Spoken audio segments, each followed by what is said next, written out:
Salut tout le monde, j'espère que vous allez bien. Je suis trop contente de vous retrouver aujourd'hui dans cette nouvelle vidéo. Vous l'avez vu, aujourd'hui on se retrouve pour un haul de marque française. Si tant est que ça vous intéresse, à l'aube du printemps, les soldes d'hiver sont terminés, sont bien implantés, minimum les pré-collections printemps-été, voire les collections printemps complètes. L'heure est venue pour moi de vous présenter une première sélection de mes coups de cœur parmi différentes marques. On commence tout de suite. Première marque que je vais vous présenter, elle fait ses débuts sur la chaîne, c'est la marque Des Petits Hauts, petite marque française assez connue. J'ai un trench, pièce de référence pour le printemps à vous proposer. Vous l'avez déjà vu sur Instagram si vous me suivez, c'est un petit coup de cœur dans une couleur qui change étant donné qu'on est sur du bleu marine. Vous me connaissez un petit peu, vous savez que j'aime les twists apportés à ce type de pièce. Ici, vraiment, le décalage, la touche de fantaisie, elle va être au niveau de la doublure que l'on perçoit au revers de manche. Si vous adoptez ce type de trench avec de jolies doublures, je vous recommande fortement de jouer le jeu en faisant un revers de manche. C'est la touche de fantaisie hyper efficace apportée à vos looks. Je l'ai porté récemment avec un jean brut et des touches de rouge. Le bleu marine avec le rouge fonctionne parfaitement. Et ce que je faisais, ça peut être une astuce. Si vous souhaitez réveiller vos trench à la maison, vous venez boutonner le premier bouton au niveau de l'encolure pour bien resserrer l'encolure. Et là, vous allez passer en dessous du col un simple foulard, un foulard de couleur avec une fantaisie, avec un imprimé, tout ce que vous voulez. Moi, je l'ai fait avec du rouge et franchement ça a réveillé mon look. Je l'ai porté avec des chaussures rouges aussi que je vais vous présenter juste après. Ça c'est la petite astuce facile, croyez-moi, ça fonctionne à chaque fois. Donc un joli trench en plus à avoir dans notre viseur. Les fameuses ballerines rouges dont je vous parlais, elles sont également de la marque Des Petits Hauts qui fait des chaussures de toute évidence. On est sur une paire qui va être incontournable pour ce printemps. La ballerina bride, on en a beaucoup discuté, c'est vraiment une des paires de chaussures à plat qu'on retrouve le plus déclinées dans plein de fantaisies, que ce soit des couleurs, que ce soit des jeux de texture, que ce soit des imprimés, imprimés léopard, imprimés vache, imprimés serpent aussi. On la retrouve dans tous les styles. Ce modèle-là est assez classique au demeurant. On est sur un coloris rouge cerise, tendance couleur de la saison et ça fait quelques temps maintenant que le rouge vraiment est sur le devant de la scène mode en ce qui concerne voilà, les couleurs. Je le répète une fois de plus, une simple paire de chaussures rouges peut complètement réveiller un look. On est sur un total look jean, on met une paire de chaussures rouges, c'est génial, ça fonctionne avec un jean. Je le dis souvent, si ça fonctionne avec du jean, ça fonctionne avec beaucoup de choses, en tout cas dans beaucoup de tenues. Ça fonctionne aussi, comme je vous le dis, avec du bleu marine, avec du beige, voilà, des couleurs simples, des combinaisons qui le sont aussi un petit peu moins. Je laisse libre cours à votre imagination. En tout cas, si vous cherchez une petite paire de ballerines rouges à bride qui plus est, il y a cette option. De chez Rosae maintenant, marque que j'apprécie énormément, en priorité numéro 1 pour les blouses avec des jeux de col. Rosae, c'est une marque qui rachète des fins de stock de tissus très souvent à des grandes maisons de luxe, donc vraiment quali, pour en faire ses propres collections dans des éditions limitées, tout ce que j'adore. J'ai sélectionné deux pièces assez hivernales mais qui feront bien la transition printemps. Première pièce, cette robe chasuble. Je vous l'ai déjà expliqué, je suis pas particulièrement fan des robes de manière générale, qui plus est à la période hivernale. Voilà, on s'amuse pas trop avec ce type de pièces, il n'y a pas beaucoup de possibilités de déclinaison de tenue avec la plupart des robes, sauf avec la coupe chasuble. Pourquoi? Parce que c'est une coupe qui n'a pas de manches et donc qui va nécessiter voilà, de faire de la superposition, et c'est là où ça devient intéressant. On va pouvoir la mettre par-dessus des soupules de couleurs différentes, de cols différents, ronds, roulés. On va pouvoir la mettre par-dessus des chemises, des blouses, encore une fois très différentes, de couleurs différentes en fonction de la couleur de la robe, et on va pouvoir la mettre aussi par-dessus des pulls fins. Je rajoute un petit pins Yves Saint Laurent qui est un pins vintage pour ajouter ce côté bijou que j'aime bien et réveiller un petit peu cette couleur qui de prime abord est quand même assez terne. Et là où la magie opère, et c'est au contact d'une deuxième pièce rosaée que je viens réveiller cette robe. Je l'ai portée récemment sur ce pull. Ce pull, il est très intéressant. Et ensuite, je vais le comparer avec le deuxième pull dans la même couleur d'une autre marque que je voulais vous présenter.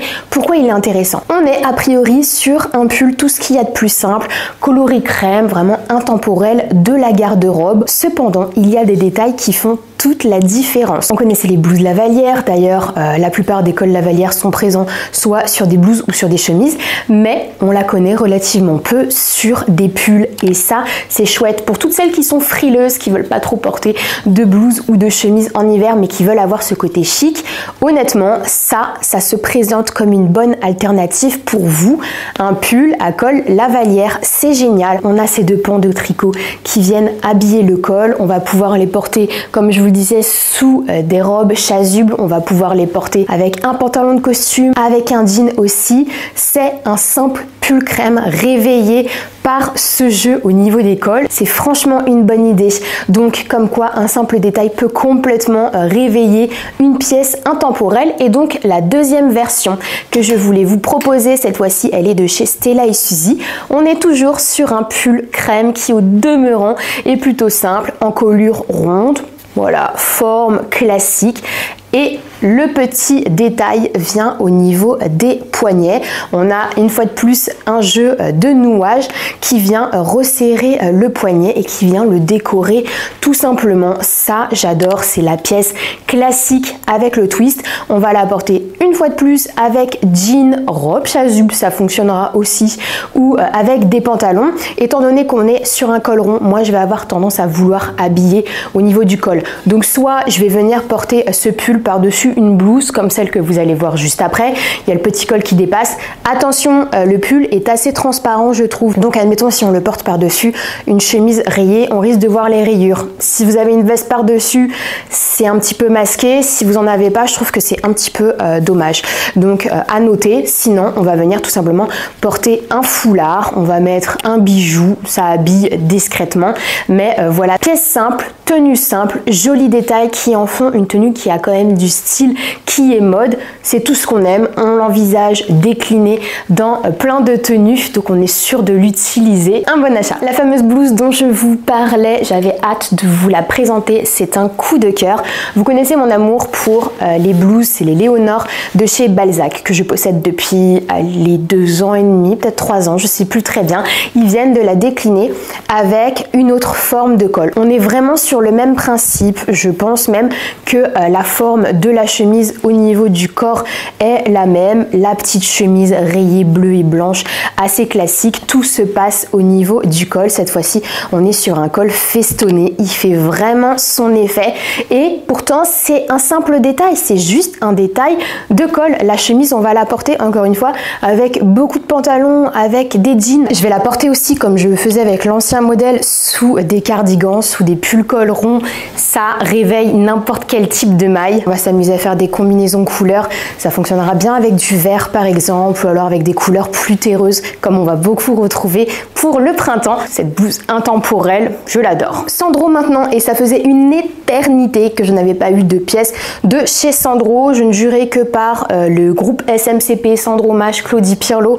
Quand j'étais étudiante, j'ai un peu perdu les marques de vue ces dernières années.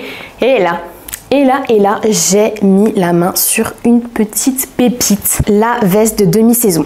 Dans les couleurs, dans l'esprit, je trouve qu'elle colle plus avec l'automne. Je fais souvent le distinguo d'un point de vue mode entre printemps et automne. Pour moi, c'est pas les mêmes univers, c'est pas les mêmes envies. Au printemps, on va commencer à vouloir des couleurs un petit peu plus douces. C'est le renouveau, davantage de fraîcheur, alors qu'en automne, au contraire, on éteint un petit peu les couleurs. Donc sur le papier, pour moi, c'est plutôt une veste d'automne. Cependant, je une demi-saison et ça reste une pièce qu'on peut envisager comme un intemporel. Elle est vraiment sublime. Qu'est-ce qui m'a fait craquer pour cette pièce? C'est ce côté un petit peu campagne chic que j'adore. On retrouve beaucoup d'éléments esprit Barbour. Il y a énormément d'éléments sur cette veste et pourtant on va pouvoir la porter avec beaucoup de tenues. On est sur un pied de poule assez classique. On a un jeu de contraste au niveau du col typique Barbour en velours côtelé marron.